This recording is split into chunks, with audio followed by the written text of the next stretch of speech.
Selamat pagi Bapak Ibu Saudara-saudara yang kasih dalam Tuhan. Selama beribadah pada hari Minggu ini, tanggal 17 Mei. Kita akan siapkan hati dan pikiran kita untuk masuk dalam hadirat Tuhan. Dan kita akan bersama-sama memulai ibadah kita dengan kita akan menaikkan pujian, lagu pembukaan, Datang Roh Kudus. Mari kita akan nyanyikan dengan segenap hati dan pikiran kita.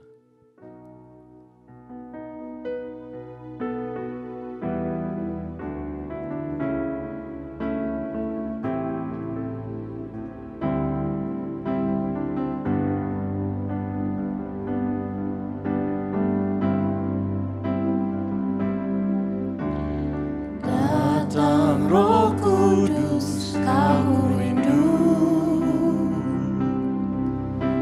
dengan minyak yang baru urapiku, mengalir penuhiku, mengalir pulihkanku.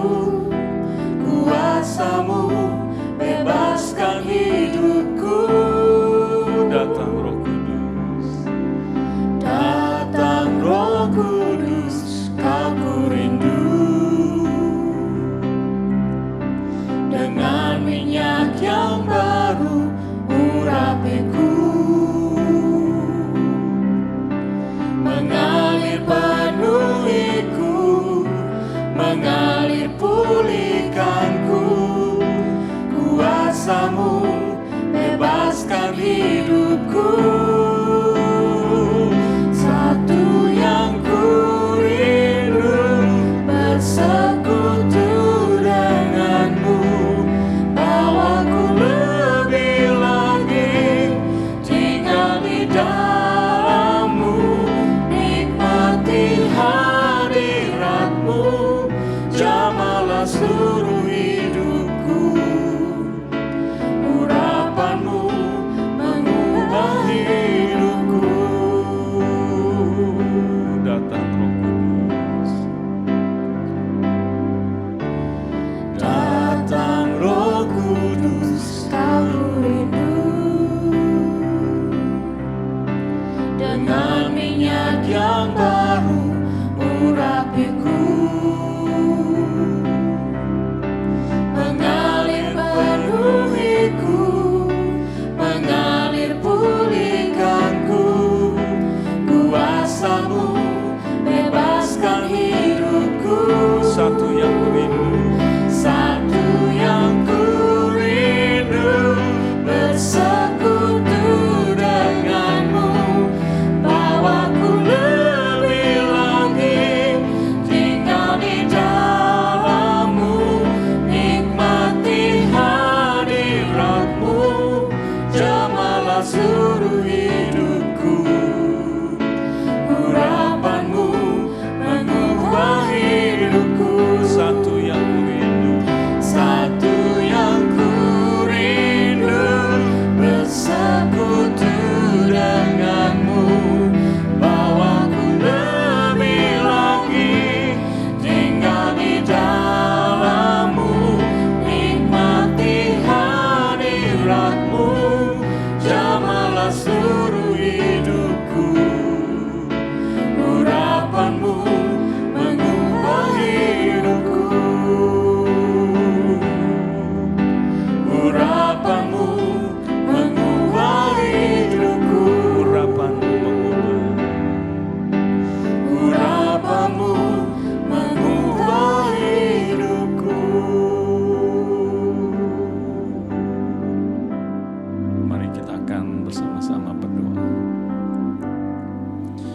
Terima kasih Bapa di surga untuk kesempatan pada minggu pagi yang indah ini. Kami boleh bersama-sama beribadah kepada-Mu dimanapun kami berada di rumah kami masing-masing. Kami sungguh bersyukur dan berterima kasih atas pemeliharaan-Mu dalam hidup kami. Dan kami menyerahkan saat kami akan memuji menyembah, bahkan ketika kami mendengarkan firman-Mu, biarlah itu boleh menjadi berkat kekuatan dalam hidup kami. Terima kasih buat Roh Kudus yang ada dalam setiap kami, yang memenuhi hati dan pikiran kami dan mengurapi kami. Kami menyerahkan ibadah kami dari awal hingga akhir. Kami serahkan hanya di dalam nama Tuhan Yesus kami berdoa. Amin. Amin. Bapak Ibu Saudara yang kasih dalam Tuhan, pada minggu pagi ini yang akan nanti menyampaikan kebenaran firman Tuhan adalah Pastor Feby Suryana. Dan khotbah firman Tuhan pada pagi ini terambil dari Efesus pasal 1 ayat 3 sampai 14. Kita akan sama-sama membuka Efesus pasal 1 ayat yang ketiga sampai 14 dengan judul firman Tuhan nanti, Roh Kudus adalah meterai orang-orang percaya. Ayat yang ketiga, kekayaan orang-orang yang terpilih. Terpujilah Allah dan Bapa Tuhan kita Yesus Kristus, yang dalam Kristus telah mengaruniakan kepada kita segala berkat rohani di dalam sorga. Sebab di dalam Dia Allah telah memilih kita sebelum dunia dijadikan, supaya kita kudus dan tak bercacat di hadapannya. Dalam kasih Ia telah menentukan kita dari semula oleh Yesus Kristus untuk menjadi anak-anak-Nya sesuai dengan kerelaan kehendak-Nya.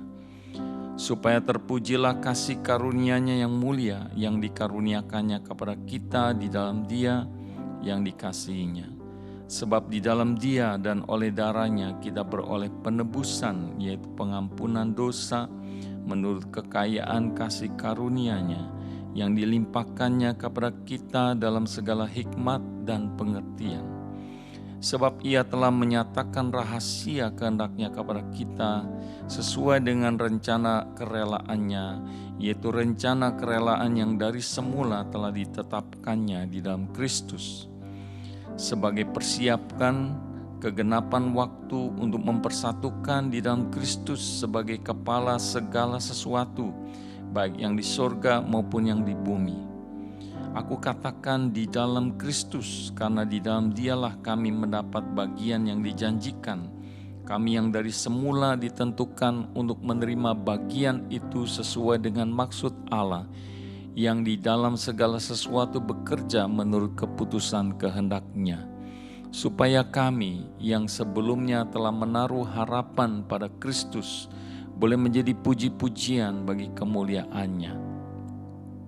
Di dalam Dia kamu juga, karena kamu telah mendengar firman kebenaran, yaitu Injil keselamatanmu. Di dalam Dia kamu juga, ketika kamu percaya, dimeteraikan dengan Roh Kudus yang dijanjikannya itu. Dan Roh Kudus itu adalah jaminan bagian kita sampai kita memperoleh seluruhnya, yaitu penebusan yang telah menjadikan kita milik Allah untuk memuji kemuliaan-Nya. Demikianlah firman Tuhan. Berbahagialah kita yang mendengarkan, merenungkan, dan melakukan kebenaran firman Tuhan ini. Bapak Ibu Saudara yang kasih dalam Tuhan, saatnya kita akan sama-sama menyiapkan hati dan pikiran kita untuk menerima kebenaran firman Tuhan yang sebentar akan disampaikan oleh Pastor Feby. Dan kita akan siapkan dengan kita naikkan pujian Roh Kudus, Kau hadir di sini.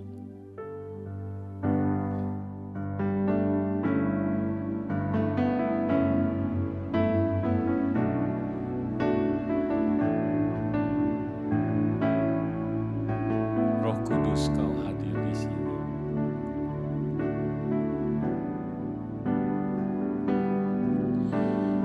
Roh Kudus, Kau hadir di sini. Roh Kudus, Kau mengasihiku. Kau lembut, Kau manis. Kau lembut, Kau manis. Kaulah penghiburku, penolongku, diutus Bapakku. Sekali lagi kita katakan Roh Kudus.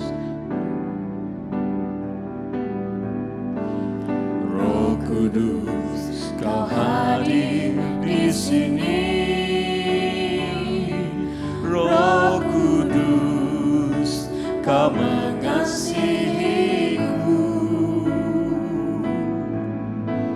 Kau lembut, Kau manis, Kaulah penghiburku, penolongku, diutus Bapakku. Ku buka hati untuk Roh-Mu Tuhan. Ku buka hati menyembah-Mu Yesus. Jamahlah kami, Jamahlah kami, penuhi kami dengan kuasa Allah Maha Tinggi. kita ulang. Roh Kudus, Kau hadir di sini. Roh Kudus, Kau hadir di sini. Roh Kudus, Kau mengasihiku. Kau lembut, Kau manis.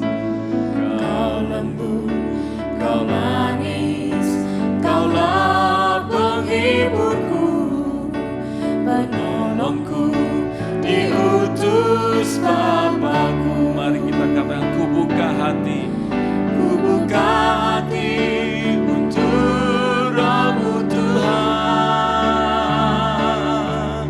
Ku buka hati menyembah-Mu Yesus. Jamahlah kami, Jamahlah kami, penuhi kami dengan kuasa Allah Maha Tinggi. ku buka hati. Ku buka hati untuk Roh-Mu Tuhan. Ku buka hati menyembah-Mu Yesus. Jamahlah kami Tuhan. Jamahlah kami, penuhi kami dengan kuasa Allah Maha Tinggi. Jamahlah kami, penuhi kami. Jamahlah kami, penuhi kami dengan kuasa Allah Maha Tinggi. Sekali lagi, jamahlah kami. Jamahlah kami, penuhi kami dengan kuasa Allah Maha Tinggi.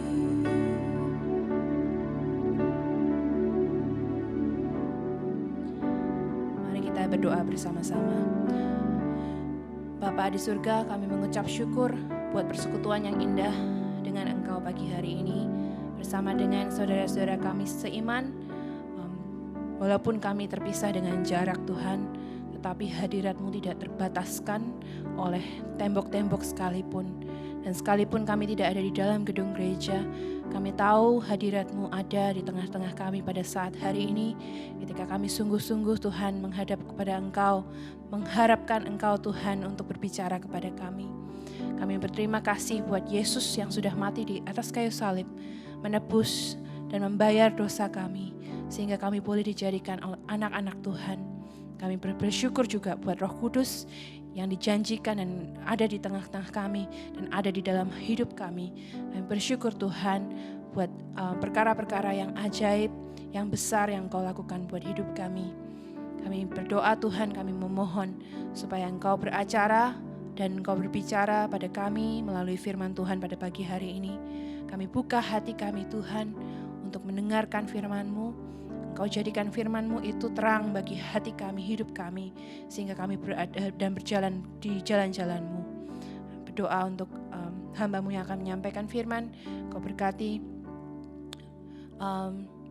mulut hamba-Mu Tuhan untuk menyampaikan kebenaran yang daripada Engkau saja. Kami bersyukur Tuhan, di dalam nama Tuhan Yesus kami bersyukur dan berdoa. Amin. Shalom Bapak Ibu Saudara terkasih di dalam Tuhan.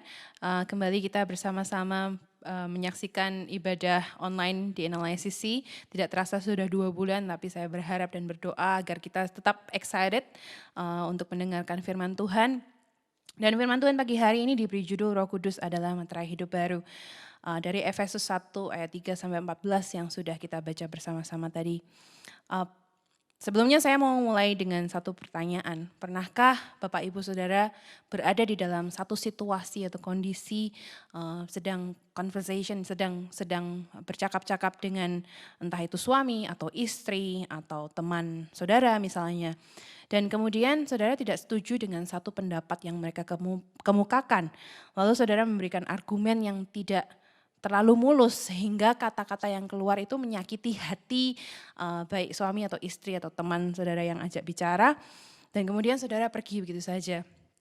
Dan di tengah jalan saudara berpikir, kayaknya saya enggak harusnya melakukan itu. Sebenarnya saya bisa menyampaikan argumen dengan baik tanpa harus menyakiti hati teman saya atau suami istri saya supaya saya terlihat benar. Sebenarnya saya harusnya nggak melakukan itu.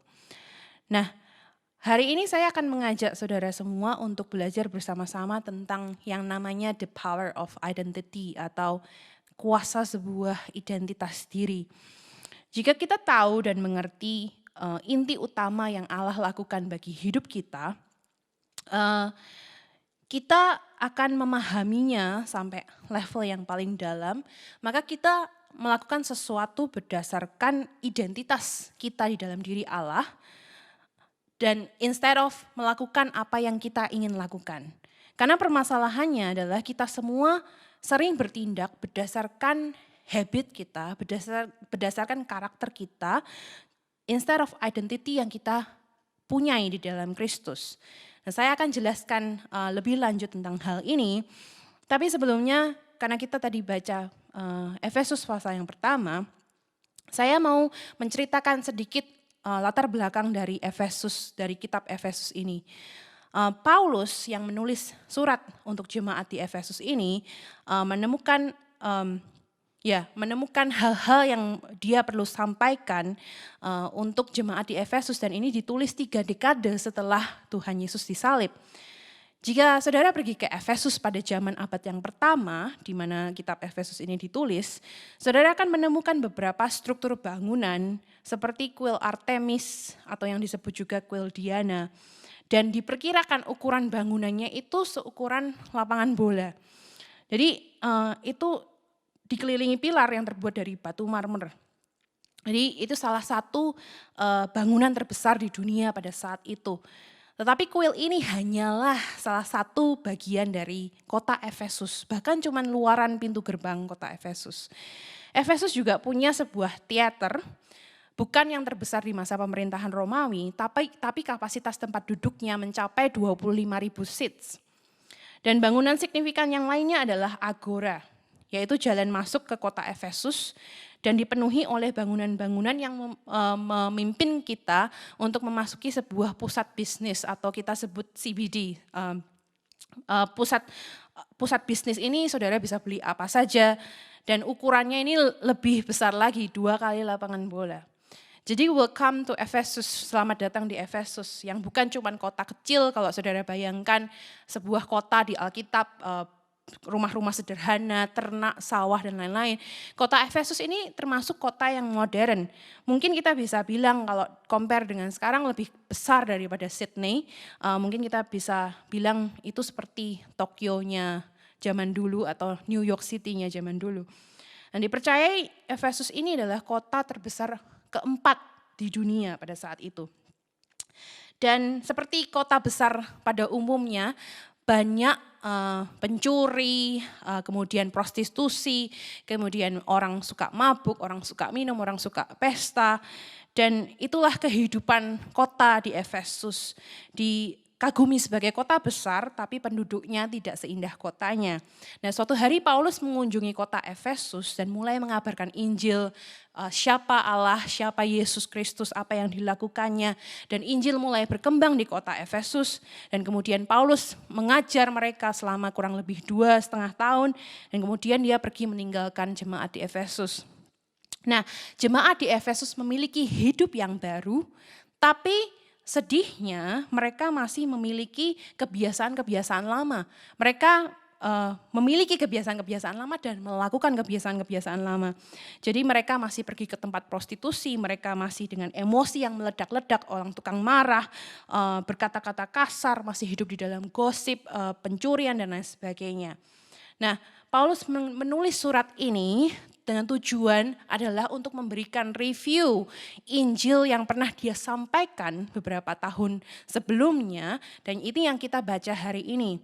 Surat Efesus terbagi menjadi 2 bagian, di pasal yang pertama sampai yang ketiga, dan pasal yang keempat sampai yang keenam. Pasal 4 sampai 6 berbicara masalah teguran-teguran Paulus terhadap hidup mereka, like kemarahan, boleh marah tapi jangan berbuat dosa, mengenai hidup kudus, orang harus bekerja dan lain sebagainya.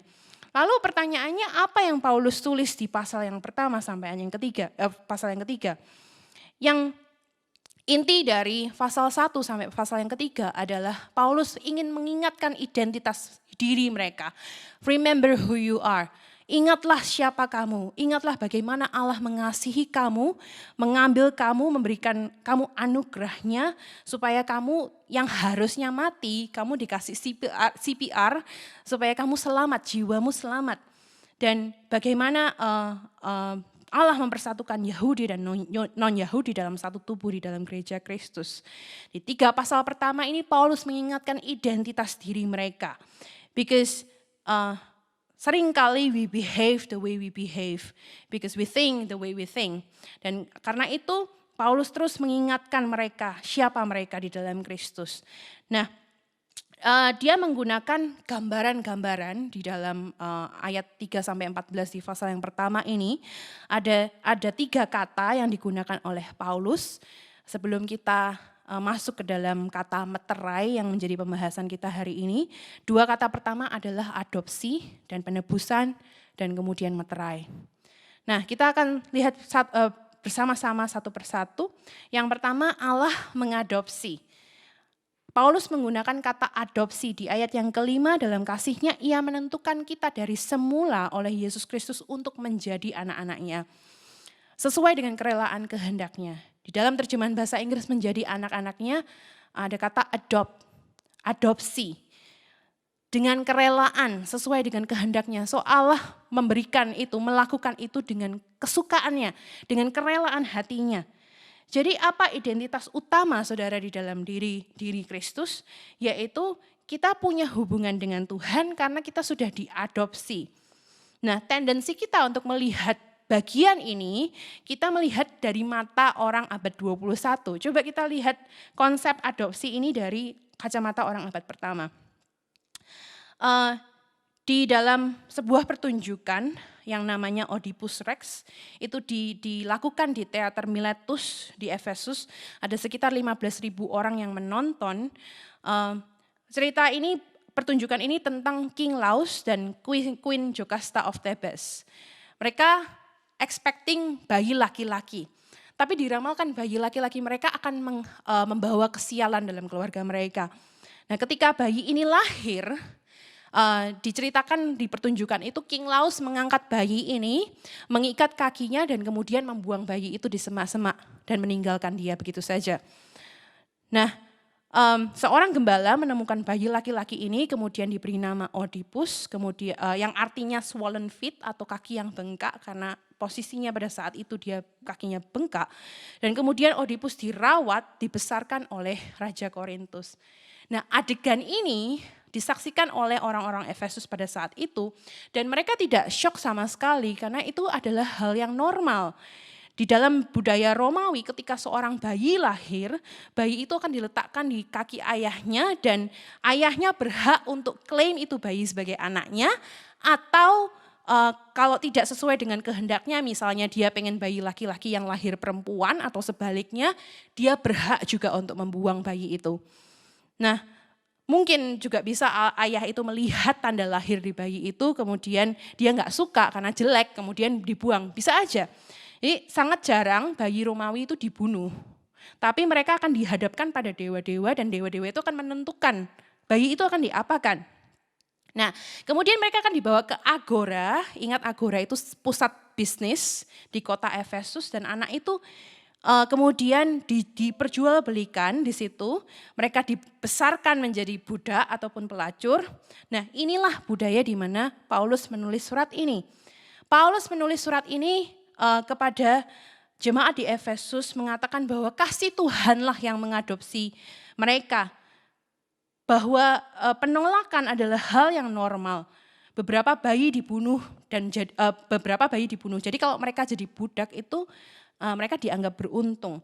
Nah, Paulus berbicara dengan kelompok ini berkata, mengenal Allah adalah hal yang luar biasa. Karena Allah mengambil engkau ketika engkau tidak diinginkan bahkan oleh ayah ibumu. Allah datang merawatmu. Dan di sini saya mau bertanya kepada saudara, adakah di sini ada yang pernah mengalami broken relationship, ada yang ditolak oleh kekasihnya atau ditolak oleh orang tuanya atau bahkan ditolak oleh anak kita sendiri, ditolak oleh perusahaan, dikhianati oleh kawan atau dikhianati oleh karyawan. Nah, banyak behavioral issues yang Paulus sebutkan dan orang-orang Efesus ini kembali ke kebiasaan immoral mereka, baik seksual maupun keserakahan dan lain-lain sebagainya. Makanya Paulus sebelum menegur mereka, Paulus mengingatkan kembali identitas mereka. Hei, kamu sudah diadopsi oleh Allah. Jadi bagian yang pertama yang saya ingin ajak semua kita pahami adalah ingatlah siapa saudara. Ingatlah siapa saudara di hadapan Allah. Remember who you are. You have been adopted by God. Dan yang kedua, gambaran kedua adalah kata redemption atau penebusan. Kalau kita dengar kata penebusan, kita ingat oh itu istilah teologi. Tapi sebenarnya menebus itu sebenarnya istilah dagang. Menebus artinya membeli. Mari kita lihat di ayat yang ke-7. Sebab di dalam Dia dan oleh darahnya kita beroleh penebusan, yaitu pengampunan dosa menurut kekayaan kasih karunia-Nya. Jadi bagaimana kita mendapatkan penebusan itu? Yaitu oleh darah Yesus. Lagi-lagi saya ajak semua kita melihat dari apa yang terjadi di abad pertama pada saat itu.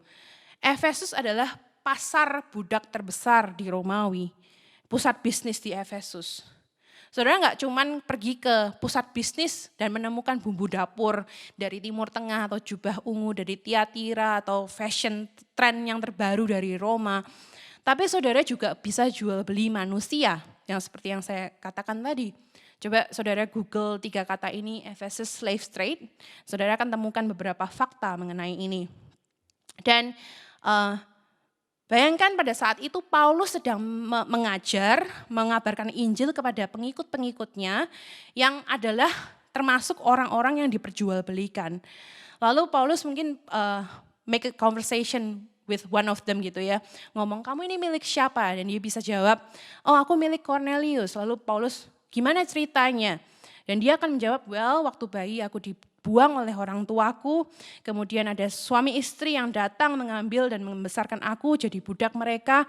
Kemudian aku dijual lagi di pusat bisnis, di Agora umur 13 tahun. Dan kemudian ada yang beli aku namanya Cornelius misalnya. Terus Paulus tanya, berapa kamu dijual? Well, karena waktu itu tubuhku kuat, badanku kekar, aku dijual 24 keping perak. Nah, jika kemudian anak ini mengenal Kristus, Paulus ingin dia mengerti bahwa identitasnya bukan adalah seorang budak yang dibeli, ditebus, kemudian menjadi milik seorang yang namanya Cornelius. Tetapi ada seseorang yang membeli hidupnya, membeli jiwanya, menebus hidupnya. Dan Paulus mengatakan ini, sebab dia, Yesus di dalam dia oleh darahnya. Paulus ingin menjelaskan bahwa saudara dan saya dibeli dan ditebus bukan dengan emas perak. Tapi ditebus melalui darah Yesus yang mahal. Saya akan men-sharingkan sebuah ilustrasi, tetapi ilustrasi ini saya tidak bermaksud merendahkan arti keselamatan, arti penebusan. Hanya supaya konsep ini lebih dipahami. Nah, misalnya suatu hari setelah pandemik ini berakhir, ada seorang kawan mengajak saudara keluar makan. Saudara tanpa pikir panjang karena udah lama nggak keluar bilang, oke, yuk kita keluar makan. Nah, sampai di restoran ternyata ada 10 orang bersama-sama di dalam rombongan, kemudian saudara duduk dan mulai buka-buka menu. Dan saudara mulai kaget karena harga makanan, satu makanan itu harganya bisa untuk makan seminggu. Nah saudara mulai mikir-mikir, aduh pesan apa enggak ya, kok gengsi ya, pesan yang paling murah, yang lain pesan yang lain gitu, yang normal-normal aja. Kemudian saudara putuskan untuk makan apa yang mereka pesan. Dan ketika makanan datang, saudara tidak bisa menikmati makanan yang mungkin enak tersebut karena harganya mahal. Dan makanan yang harusnya enjoyable, saudara nggak bisa nikmatin. Nah waktu selesai makan, waktunya bayar sendiri-sendiri gitu ya. Saudara sudah siap-siap mengeluarkan uang. Dan kemudian ada satu orang yang bilang, don't worry, it's on me today. Aku yang bayar semuanya. Apa perasaan saudara? Saudara pasti langsung, wah, lega dan sangat bersyukur. Dan jangan salah artikan saya lowering down arti salib, tapi saya ingin saudara mengerti fakta Yesus sudah membayar atau menebus harga yang seharusnya saudara bayar. Itu yang terjadi di dalam kekristenan. Kekristenan bukan saudara berbuat baik sehingga masuk standarnya Allah dan akhirnya Allah menyukai saudara dan Allah menyelamatkan saudara. Bukan. Tapi Allah menebus saudara melalui pengampunan dosa dari Yesus Kristus yang mati di atas kayu salib. Darahnya untuk menebus dosa-dosa kita. Dan saudara mengerti apa yang terjadi di kayu salib. Paulus menuliskan ini untuk sebuah budaya di mana manusia itu normal diperjualbelikan. Dan dia berkata, lihat siapa yang membelimu. Dia ingin mengingatkan kembali identitas mereka di dalam Yesus. Jika saudara lihat di pasal yang ke-6 dari Efesus ini, Paulus pernah mengatakan, hai hamba-hamba taatilah Tuanmu yang di dunia dengan takut dan gentar. Itulah arti menjadi pengikut Kristus. Jika kamu menjadi seorang hamba, taatlah kepada Tuanmu. Jangan kurang ajar, jangan ngelawan, jangan bersikap buruk. Walaupun tuanmu itu sekalipun berbuat jahat atau tidak worth of honor, kamu harus tahu bahwa kamu ditebus oleh tuanmu. Dan sekarang Paulus mengingatkan identitas utamamu bukan kepada tuanmu di dunia, tetapi kepada Tuhan Yesus yang sudah menebusmu. Engkau kepunyaannya. Nah, kadang aneh ya, kita bangun pagi, takut terlambat kerja, terus kemudian ketika kita menghadap Tuhan yang menebus jiwa kita, kita tidak menyediakan pelayanan yang terbaik. Seharusnya sikap pelayanan kita kepada bos kita, kepada perusahaan kita bukan karena mereka layak atau kita takut kehilangan pekerjaan. Tapi kita memberikan servis yang terbaik karena Tuhan yang layak untuk menerima pujian dan hormat dari kita. Motivasi kita diubahkan, hati kita diubahkan. Ini adalah pengingat setiap kita. Jika Anda menyaksikan khotbah ini bersama keluarga Anda, boleh katakan kepada keluarga Anda, remember who you are. You have been redeemed. You have been adopted, you have been redeemed. Dan yang terakhir sebenarnya poin utama dari firman Tuhan pada pagi hari ini, Roh Kudus menjadi meterai dan jaminan. Nah, kembali ke ilustrasi yang saya berikan ke pemuda di tengah-tengah orang percaya yang ditebus sama Cornelius tadi ya. Saudara berada di tempat itu dan saudara lihat ada tato di tubuhnya. Kemudian saudara mulai tanya, apa itu? Dia kan pasti akan jawab, kamu pasti bukan dari sini, kamu pasti bukan orang lokal.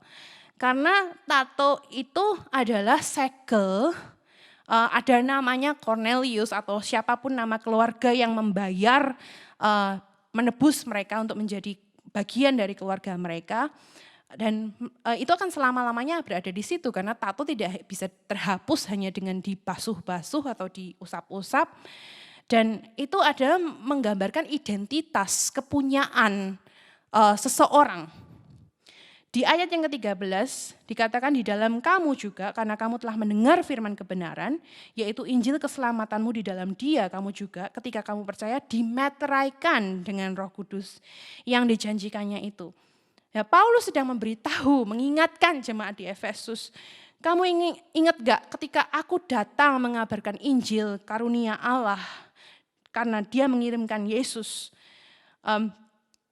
Ingat gak, aku pernah bilang kamu dimeterai dengan Roh Kudus.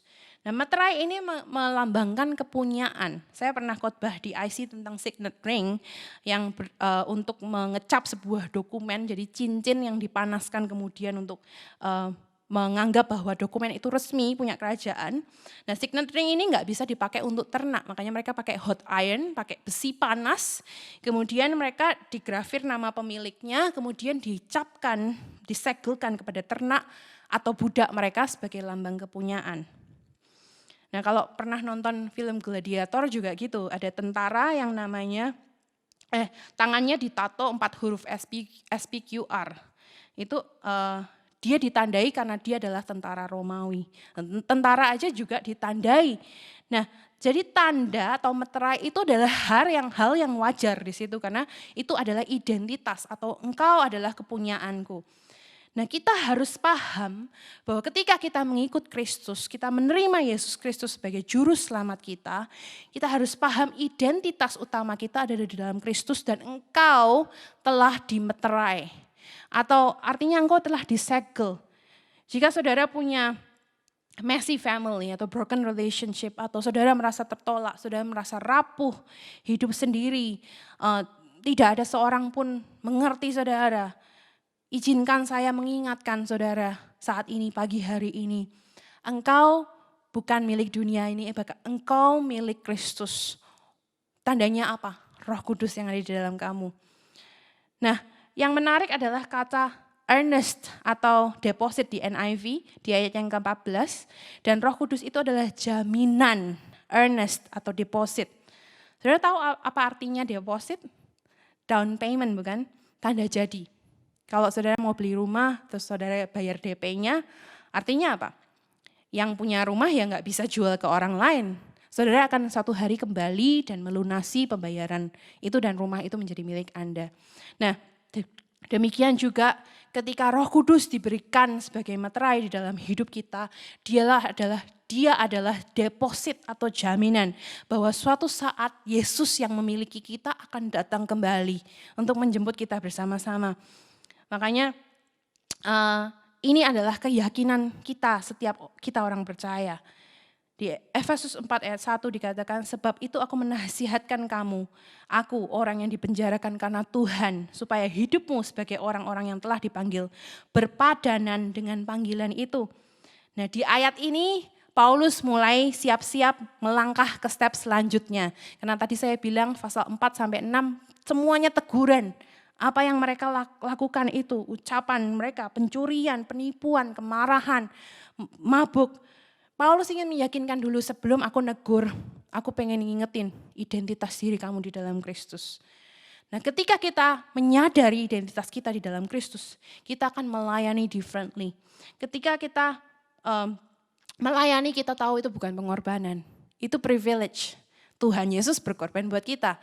Yang kita lakukan adalah privilege ketika kita bisa melayani Dia.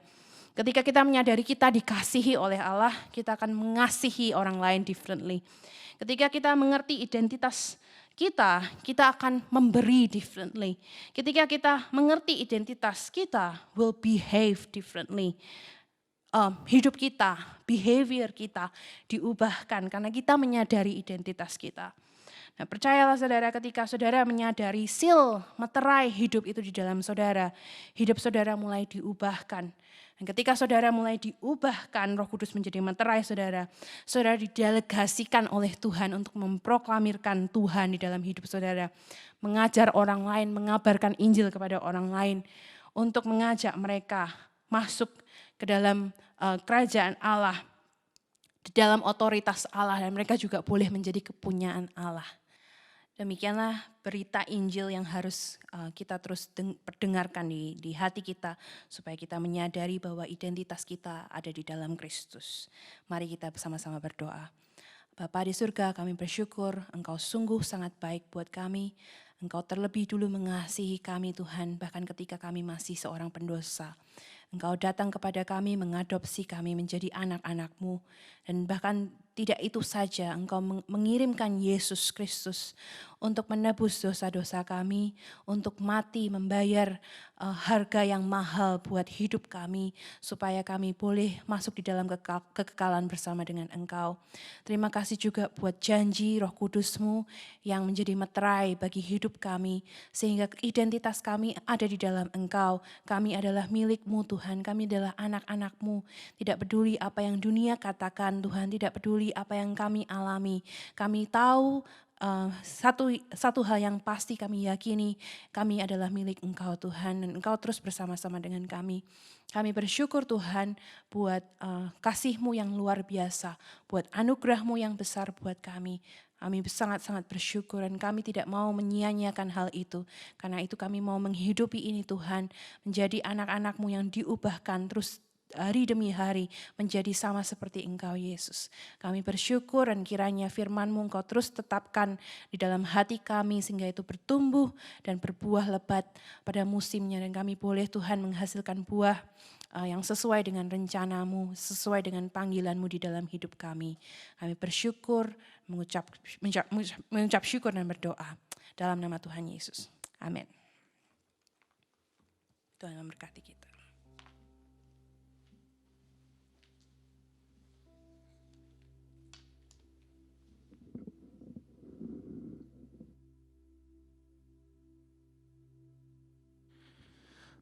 Kita telah diberkati melalui kebenaran firman Tuhan yang telah kita dengarkan bersama, bahwa Roh Kudus ada dalam kehidupan saudara dan saya sebagai meterai dari kehidupan yang baru.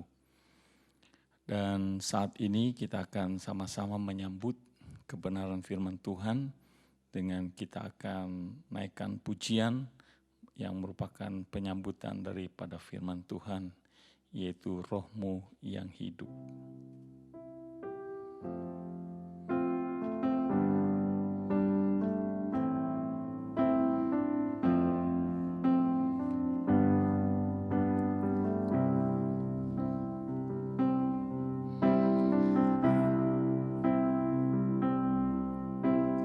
Roh-Mu yang hidup penuhiku, mengalir dalamku. Jiwaku tenang bersama-Mu dalam naungan-Mu. Ku buka hati untuk jamahan-Mu, berserah penuh di hadirat-Mu. Kau ambil alih seluruh hidupku di altar-Mu, menyembah-Mu.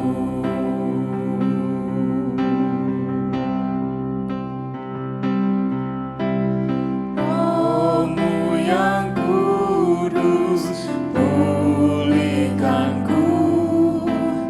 Engkaulah damaiku. Ku hidup oleh anugerah. Ku hidup oleh anugerah-Mu yang menyertaiku, yang menyertaiku. Kita sama-sama katakan Roh-Mu. Buka hati untuk jamahan-Mu, Berserah penuh berserah penuh di hadirat-Mu. Kau ambil alih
beberapa pengumuman yang perlu kita perhatikan. Yang pertama, kita bersyukur bahwa kalau Bapak Ibu telah mengetahui mulai hari Jumat yang kemarin, pemerintah dari New South Wales sudah memberikan kelonggaran, dan dengan demikian kita bisa mengadakan kelompok hidup baru, grup ataupun jam doa, tapi memang masih dibatasi 10 orang. Jadi oleh sebab itu pada hari Kamis depan, khususnya untuk jemaat Green Square, jadi kita akan mengadakan jam doa Kamis malam yang dimulai jam 7 malam, dan untuk supaya kita bisa mengetahui tidak melebihi jumlah yang ditentukan, yaitu 10 orang. Oleh sebab itu Bapak Ibu yang rindu untuk bergabung hari Kamis jam 7 malam, silakan menghubungi Pak Yan Ering sebagai koordinator dari jam doa Kamis malam. Ya. Dan juga untuk jemaat yang dari North Strathfield juga nanti akan didiskusikan apakah memang kita akan mengadakan acara jam doa Senin malam juga. Jadi nanti kita akan berkomunikasi satu dengan yang lain. Dan selebihnya kebaktian masih tetap kita adakan secara online karena memang peraturannya masih belum diperbolehkan untuk kita berkumpul. Dan kita saat ini terus berdoa untuk perkembangan yang baik supaya dalam waktu-waktu yang akan datang kita bisa kembali lagi untuk beribadah. Dan setiap Sabtu pagi, bagi Bapak Ibu yang rindu untuk bergabung di jam doa pagi jam 9, silakan bergabung dan harap menghubungi Pak Pono ataupun saya untuk bisa bergabung dalam doa pagi ini. Juga jangan lupa setiap hari Rabu malam jam 9 sampai jam 10 kita mengadakan program Radio Sangkakala di 98,5 FM. Saya percaya program ini pasti memberkati buat setiap kita semua. Baik, mari kita akan sama-sama berdoa syafaat pada saat ini. Mari kita berdoa. Terpuji namamu Bapa di sorga, sekali lagi kami bersyukur untuk kebenaran firman-Mu yang telah kami dengar. Kami bersyukur bahwa Roh Kudus yang adalah meterai dalam kehidupan kami yang baru di dalam Tuhan. Sehingga kami sungguh menyadari bahkan kami mau berjalan dengan Roh Kudus yang ada dalam hidup kami. Dalam segala situasi keadaan apapun, kami percaya Roh Kudus yang terus menopang, menuntun dalam hidup kami. Kami bersyukur buat kebenaran firman-Mu yang telah diberitakan oleh hamba-Mu Pastor Feby Suryana. Biar Engkau berkati dalam kehidupan pribadi dan pelayanan yang Tuhan percayakan. Kami bersyukur Bapa untuk kebenaran firman-Mu, dan juga saat ini kami ingin berdoa, kami bersyukur buat perkembangan yang baik yang terjadi di Australia ini secara khusus. Kami mengucap syukur kalau ada kelonggaran yang sudah terjadi, dan kami berdoa buat waktu-waktu yang akan datang supaya kami rindu bahwa wabah sakit daripada COVID-19 ini dapat diatasi sehingga kami boleh memiliki kehidupan yang seperti semula karena kuasa-Mu ya Bapa. Kami berdoa terus buat para ahli-ahli yang sedang mencari vaksin maupun obat mengobati dari penyakit COVID-19 ini. Biar Engkau berikan kuasa urapan-Mu kepada setiap para ilmuwan yang sedang mempersiapkan. Dan Bapa, saat ini kami juga berdoa buat setiap orang tua yang lanjut usia dari jemaat-Mu. Biar Engkau jaga lindungi mereka, baik yang ada di rumah, di Sydney, di nursing home, maupun orang tua kami yang ada di Indonesia. Biar tangan kasih-Mu ya Bapa yang terus menjaga, melindungi mereka, memberkati mereka. Kami juga berdoa bagi setiap jemaat Tuhan yang bekerja, biar kiranya Engkau berkati, Engkau jaga, lindungi dari segala mara bahaya, dari segala sakit penyakit, dari segala penularan apapun. Kami berdoa biar Engkau yang terus memberkati dalam segala aktivitas kami ya Bapa. Kami bersyukur untuk segala kasih anugerah-Mu, dan kami menyerahkan seluruh kehidupan kami di sepanjang minggu depan ke dalam pimpinan penyertaan-Mu. Di dalam nama Tuhan Yesus kami berdoa dan bersyukur. Amin. Mari kita akan sama-sama mengakhiri ibadah kita pada minggu pagi ini dengan kita akan naikkan pujian Roh Allah yang hidup.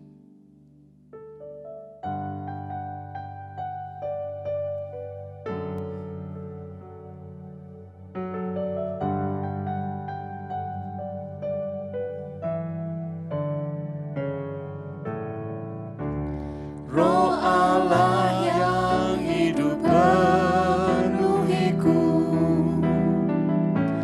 Roh Allah yang hidup pulihkanku, turunlah urapan ke atasku, membangkitkan kuasa-Mu. Roh Allah yang hidup, Roh Allah yang hidup penuhiku, Roh Allah yang hidup pulihkanku,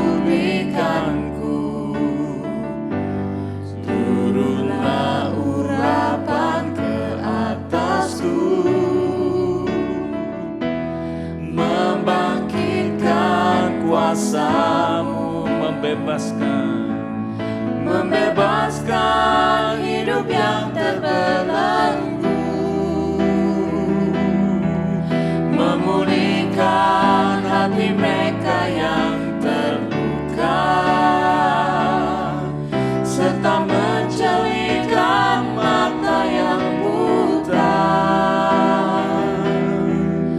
Jadikan hidupku alatmu, dipenuhi urapan baru, menyatakan kebesaran kuasa-Mu. kita akan sama-sama katakan, Roh Allah yang hidup penuhiku.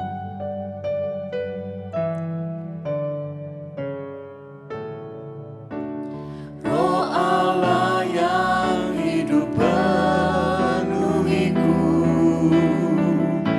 Roh Allah yang hidup pulihkanku, turunlah urapan ke atasku, membangkitkan kuasa-Mu, membebaskan hidup yang terbelenggu, memulihkan hati mereka, memulihkan hati mereka yang terluka, serta menjelikan mata yang buta. Jadikan hidupku alatmu, dipenuhi urapan baru, menyatakan kebesaran kuasa. sekali lagi kita akan membebaskan hidup yang terbelenggu, Oh Tuhan, memulihkan hati mereka yang terluka, serta menjelikan mata yang buta. Jadikan hidupku alatmu, dipenuhi urapan baru, menyatakan kebesaran kuasa. menjadikan hidupku, Jadikan hidupku alatmu, dipenuhi baru, menyatakan kebesaran kuasa, menyatakan kuasa, menyatakan kebesaran kuasa-Mu, menyatakan kebesaran kuasa-Mu. Mari kita akan mengarahkan hati dan pikiran kita. Jemaat yang kekasih di dalam Tuhan, terimalah anugerah berkat damai sejahtera dari Allah Bapa, kasih sayang, sukacita dari Tuhan Yesus Kristus, penyertaan, penguatan daripada Roh Kudus senantiasa menyertai kita dari saat ini sampai Tuhan Yesus datang yang kedua kali. Amin.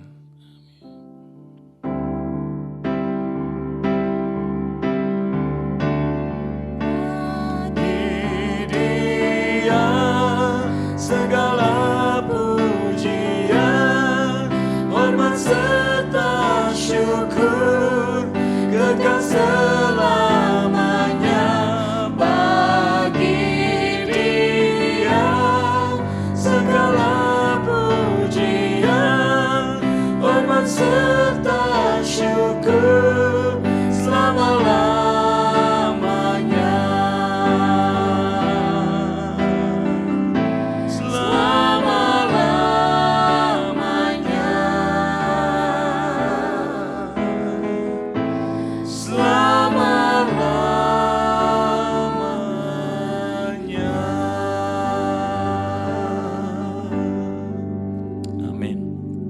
Selamat hari Minggu, Tuhan Yesus memberkati kita semua.